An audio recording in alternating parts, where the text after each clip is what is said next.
Un plaisir pour moi de vous retrouver pour ce 19h45. Madame, Monsieur, bonsoir. Voici le sommaire de cette édition. C'est une solution de financement largement utilisée par les créateurs d'entreprises. Le prêt bancaire, une solution de financement pour la réalisation d'un projet.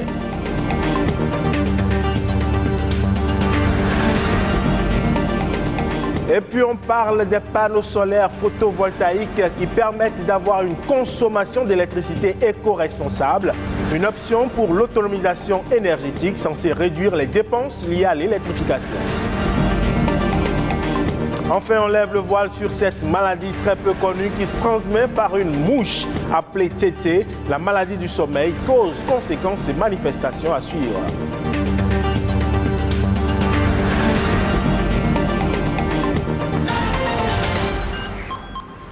Bienvenue à vous si vous nous rejoignez. Outre leurs fonds propres, les opérateurs économiques font souvent recours au crédit pour financer leur entreprise. Et de fait, de la forte demande, les banques ou encore les microfinances s'adaptent au fur et à mesure en proposant des produits correspondant aux besoins de la population.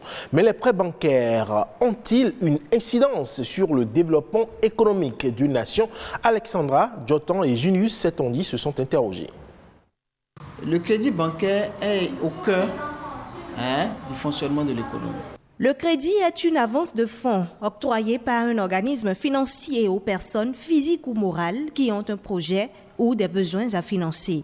Prêt scolaire, crédit à la consommation, à l'investissement, il y en existe de plusieurs sortes selon le besoin auquel il s'adapte. La mise en place du crédit fait intervenir en principal deux acteurs, à savoir la banque et le demandeur, mais il a une répercussion directe sur le développement économique. On a parlé par exemple tout à l'heure de crédit d'investissement. Lorsque l'entreprise a un nouveau projet, elle achète des équipements, elle essaie de recruter, vous voyez, des employés, elle fait tourner son activité en général. Elle paie les impôts. Du coup, l'État a de quoi financer, par exemple, la construction de routes, des hôpitaux, des écoles, ainsi de suite. Les conditions à l'octroi varient d'un établissement financier à un autre, mais reposent sur des critères communs. Pour qu'un crédit bancaire soit accordé à une entreprise, premièrement, il faut étudier le besoin de l'entreprise. Voici, en accordant ce crédit à l'entreprise, est-ce qu'elle est capable de rembourser? Karim Madido, jeune opérateur économique, fait partie de ceux qui ont vu leurs affaires prospérer grâce au crédit. Mon premier crédit, je l'avais fait en 2010, suite à un marché public. Il faut dire, bon, quand si on se met la pression ce soir, on arrive à rembourser les crédits. Une pression qui fait défaut chez plusieurs. En témoignent des cas d'échecs observés dans la société. Les gens prennent le crédit, tout de suite on va s'acheter une maison, on va s'acheter un lopin de terre, mais au bout du rouleau, c'est le gaffe. On tombe du gouffre, la banque vous poursuit, c'est des saisies par-ci, saisies par-là.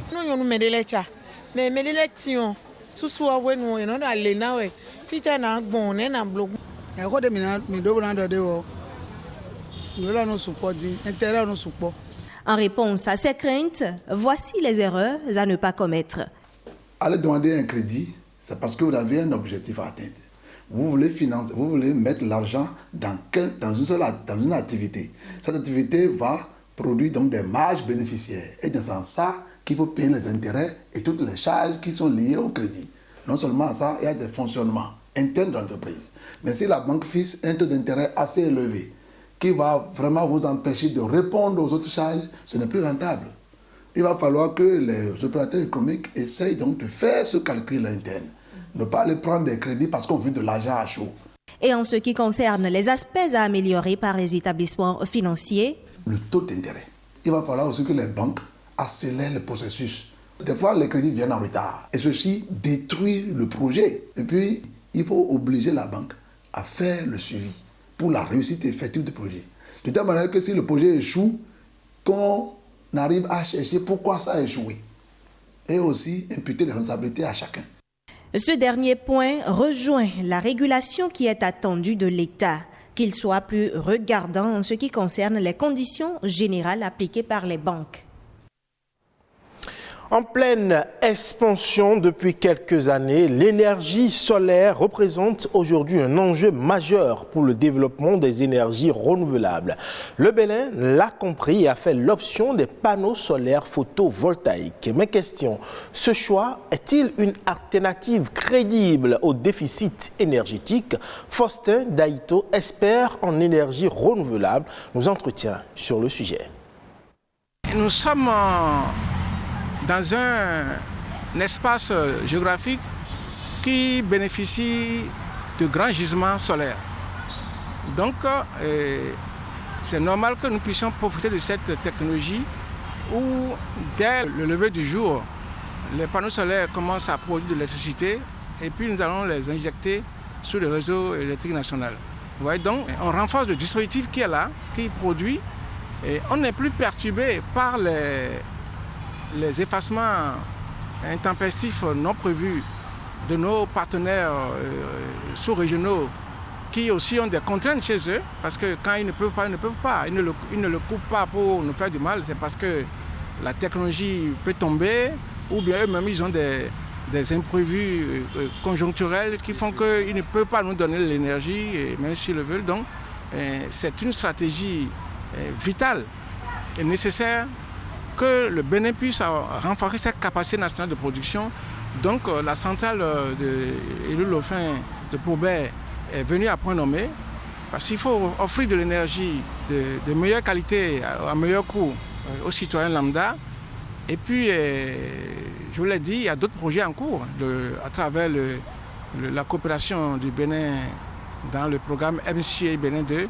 Et nous avons encore 4 centrales en construction sur Boycon, Parakou, Naïtengoudjougou, de le tout faire une capacité au minimum de 50 MW, plus d'autres projets dans le hors réseau qui sont en gestation en ce moment. Et tout ça permet, avec la nouvelle centrale thermique aussi, parce qu'il y aura une centrale thermique numéro 2 aussi, dont le gouvernement a déjà bouclé le financement qui est en cours, nous allons atteindre l'autonomie énergétique et commencer à rêver sur comment exporter l'énergie. Le rêve peut être donc atteint. On parle à présent de la maladie du sommeil. Elle est peu connue et fait partie des pathologies que l'on retrouve en Afrique subsaharienne, notamment dans les zones rurales. Elle se transmet par une mouche appelée tété. Elle crée un état de sommeil permanent. Les causes, conséquences et manifestations de la maladie du sommeil, c'est à travers cet élément. Communément appelée la maladie du sommeil, la trypanosomiase humaine africaine, comme le paludisme, est une maladie parasitaire. Elle est causée par une mouche dénommée tété. Le mode de transmission, c'est la piqûre d'un sujet sain par une mouche, la glossine qu'on appelle la mouche tsetse, qui est infestée. Donc c'est cette glossine qui va transmettre le parasite à un individu sain. Difficile dans l'établissement du diagnostic, ces symptômes sont souvent attribués au paludisme. Les signes ne sont pas très spécifiques. Donc pourtant les gens peuvent porter la maladie sans savoir. Il va y avoir des poussées de fièvre, de céphalée, de courbatures, des ganglions enflés, des choses comme ça. Le sujet va peut-être traiter son paludisme comme d'habitude et continuer son chemin. Il y a les troubles de la sensibilité par exemple. C'est quelqu'un, quand vous allez toucher, il ne va même pas sentir, une sensibilité superficielle. C'est quand la sensibilité profonde est atteinte, lorsque vous mettez du feu, quelque chose, il ne va même pas savoir. Lorsque tu soupçonnes une maladie, une trypanosomose humaine africaine, tu demandes au malade de fermer une porte, de tourner une clé dans la porte. Il ne peut pas le faire parce qu'il va ressentir une douleur à ce niveau-là. Les lésions causées par la piqûre de cette mouche évoluent et peuvent entraîner chez le patient un coma, voire la mort. C'est une maladie, lorsqu'elle n'est pas dépistée, traitée tôt, inévitablement c'est la mort. Mais lorsque le dépistage est précoce, les perspectives de guérison sont bonnes. Mais je dois avouer que ce n'est pas un traitement simple à faire par n'importe qui. C'est un traitement très compliqué, complexe, qui se fait dans une hospitalisation avec des spécialistes pour un suivi correct parce que c'est des médicaments très toxiques. La transmission des trypanosomes est restreinte à des zones rurales précises. Fort heureusement, au Bénin, cette maladie est quasi inexistante. Cette maladie a été endémique au Bénin pendant longtemps, dans les départements de la Takora et de la Donga. je pense depuis le 31 décembre 2021, le Bénin a été déclaré comme un pays ayant éliminé l'ATHA. Donc on peut se dire fort heureusement que cette maladie n'est plus d'actualité au Bénin. Accentuer la surveillance et les efforts sanitaires, voilà les gages de l'élimination de la maladie du sommeil. Et puis, hors de nos frontières à présent, au Kenya, un nouveau traitement au VIH-Sida a commencé à être administré. Il s'agit d'un essai clinique porteur d'espoir pour des centaines de milliers de personnes. Plus simple et plus discret que les traitements habituels, il pourrait aussi permettre aux personnes séropositives d'éviter les discriminations. Les précisions à travers cet élément. Cela fait plus de 20 ans que Benta Agola a contracté le VIH. Chaque jour à la même heure, elle doit ingérer un mélange de comprimés, un traitement à vie qu'elle ne peut pas dissimuler à ses proches. Ça n'a pas été facile. Je dois avoir mes médicaments sur moi tout le temps et m'assurer de les prendre chaque jour. Nombre de patients sont découragés par cet effort quotidien qui les oblige à dévoiler leur maladie. Mais un nouveau traitement à base d'injections pourrait bientôt changer la donne. Ça pourrait pousser les gens qui sont malades et qui le cachent à suivre un traitement. Beaucoup ont peur de se soigner à cause de la discrimination dont ils font l'objet. Le traitement, qui a été approuvé par les autorités sanitaires américaines et britanniques en début d'année, est actuellement en essai clinique au Kenya, en Ouganda et en Afrique du Sud. Il consiste en une simple piqûre à renouveler tous les 2 mois. Un procédé plus simple mais surtout plus discret que les traitements classiques. Il faut prendre des médicaments tous les jours et cela fatigue et ça décourage beaucoup de patients. Il y a aussi beaucoup de stigmatisation autour du VIH. Environ 1,5 million de Kenyans sont positifs au VIH, mais seuls les 2/3 se soignent avec des médicaments. Les scientifiques espèrent que ce nouveau traitement à base d'injection saura convaincre les 500 000 personnes restantes. Et on reste hors du Bénin pour faire le tour de l'actualité internationale. C'est Eco Inter, des informations compilées, traitées et présentées ici par Charlène Kendiho.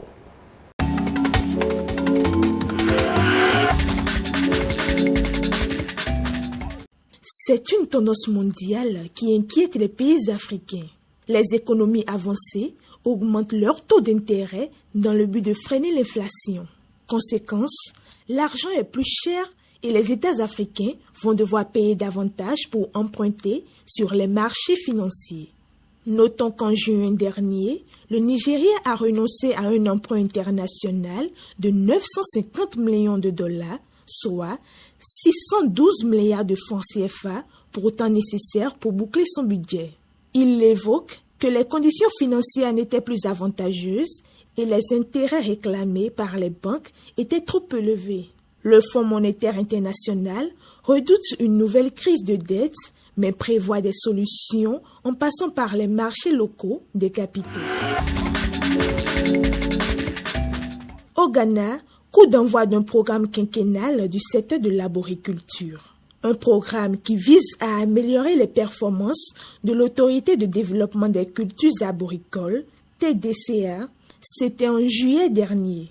D'un coût total de 100 millions de dollars, soit 650 milliards de francs CFA, ce projet est financé par l'exécutif en partenariat avec la Société financière internationale, SFI, et la Suisse. Le programme a ciblé 6 cultures arboricoles prioritaires, à savoir la noix de cajou, la noix de coco, la mangue, la noix de palme, le caoutchouc et la noix de karité. L'initiative permettra de générer environ 12 milliards de dollars, soit environ 742 milliards de francs CFA de recettes en devises pour le Ghana à l'horizon 2032. L'Organisation des pays exportateurs de pétrole ont décidé mercredi 3 août de ralentir le rythme des augmentations de production. Conduits par la Russie, les 23 pays membres ont convenu d'une augmentation de production quasi dérisoire pour le mois de septembre de 100 000 barils par jour. Ce chiffre découlant de la nouvelle stratégie est à comparer aux 648 000 barils supplémentaires fixés les mois précédents. Les prix aussitôt remontés ont permis aux pays de l'OPEP de retrouver leur niveau de production pré-pandémie.